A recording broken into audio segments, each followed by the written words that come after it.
Hi everyone, welcome to one line. मेरे नाम है नूर। गाइज, आज की इस वीडियो में मैं आपको बताऊंगा कि कनाडा बैंक कितना इंटरेस्ट रेट में गोल्ड लोन प्रोवाइड करता है।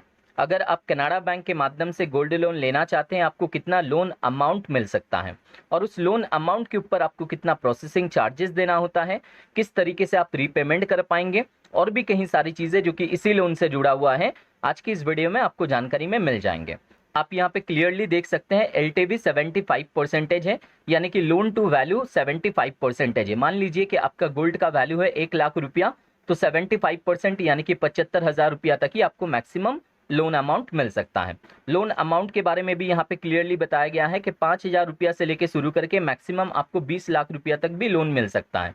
लोन पर्पस के बारे में आप यहाँ पे देख सकते हैं, कई सारे रीजंस मेंशन किए गए हैं। मैं आपको बताना चाहूँगा कि आप पर्सनल पर्पस में भी गोल्ड लोन ले सकते हैं, तो इसमें एज सच बहुत ज़्यादा रिस्ट्रिक्शंस नहीं आता है।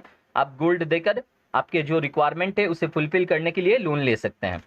एलिजिबिलिटी क्राइटेरियाज के बारे में जो बताया गया है कि जो सेविंग्स अकाउंट होल्डर है इनके बैंक में, वो भी ये लोन ले सकता है, और साथ ही साथ जो न्यू कस्टमर है जिसके पास सेविंग्स अकाउंट नहीं है वो भी ये लोन ले सकता है, यानी कि कोई भी ये लोन ले सकता है अगर वो इंडियन सिटीजन है तो।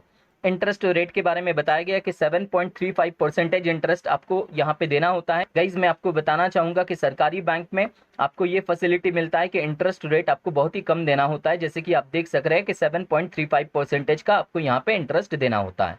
प्रोसेसिंग चार्जेस के बारे में मैं आपको बताना चाहूँगा, जैसे कि आप देख सकते हैं स्वर्ण एक्सप्रेस करके यहाँ पे एक लोन ऑप्शन मिलता है, जिसमें आपको 6 महीना के अंदर ही अंदर लोन रीपे कर देना पड़ता है। इस सिचुएशन में आपको 0.50% चार्जेस देना पड़ता है आपके लोन अमाउंट के ऊपर। बाकी जो दो ऑप्शन है, जैसे कि स्वर्ण ओवरड्राफ्ट और स्वर्ण लोन्स, यानी कि जो नॉर्मल लोन से जहाँ पे आपको 12 महीना के अंदर ही अंदर पेमेंट करना पड़ता है, यहाँ पे 0.50% लोन अमाउंट लगता है, लेकिन मिनिमम और मैक्सिमम अमाउंट यहाँ पे बता दिया गया है कि 500 से लेके 5,000 रुपया। और स्वर्ण ओवरड्राफ्ट के बारे में भी यहाँ पे क्लियरली बताया गया है कि अगर आप CC अकाउंट के तरह लोन अमाउंट को यूज करना चाहते हैं, यानी कि जो लोन अमाउंट सैंक्शन किया गया है उसका जो अमाउंट आप यूज करेंगे वही अमाउंट के ऊपर आपको इंटरेस्ट देना है। अगर ऐसा लोन आप लेना चाहते हैं, वहां पे भी सेम है कि 0.50% of the loan amount processing charges पे जाता है।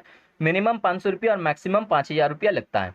जैसे कि आप रीपेमेंट के बारे में देख सकते हैं, यहाँ पे 4 ऑप्शंस आपको दिया गया है। सबसे पहले तो बात करेंगे स्वर्ण एक्सप्रेस के बारे में, जो कि 6 महीना के अंदर ही अंदर आप बुलेट रीपेमेंट कर सकते हैं, यानी कि प्रिंसिपल प्लस इंटरेस्ट अमाउंट आप 6 महीना के अंदर ही अंदर पेमेंट कर सकते हैं। बुलेट रिपेमेंट में आपको और एक ऑप्शन मिलता है जो कि 12 महीना के है। 12 महीना के अंदर ही अंदर आप पेमेंट कर सकते हैं, प्रिंसिपल प्लस इंटरेस्ट अमाउंट। और साथ ही साथ स्वर्ण ओवरड्राफ्ट के बारे में बताया गया है, जहां पे क्या होता है कि आपको 2 साल के अंदर ही अंदर रीपेमेंट कर देना पड़ता है, लोन क्लोज करना पड़ता है। इसमें जो भी लोन अमाउंट आपको सैंक्शन किया जाता है, वो लोन अमाउंट के अंदर जितना लोन अमाउंट आप यूज करते हैं, सिर्फ वही अमाउंट के ऊपर आपको इंटरेस्ट देना पड़ता है, जैसे CC अकाउंट में होता है। और सेम तरीके से यहाँ पे बताया गया है कि अगर आप चाहें तो नॉर्मली जैसे आप EMI बेसिस में पेमेंट करना चाहते हैं, वैसे भी आप कर सकते हैं।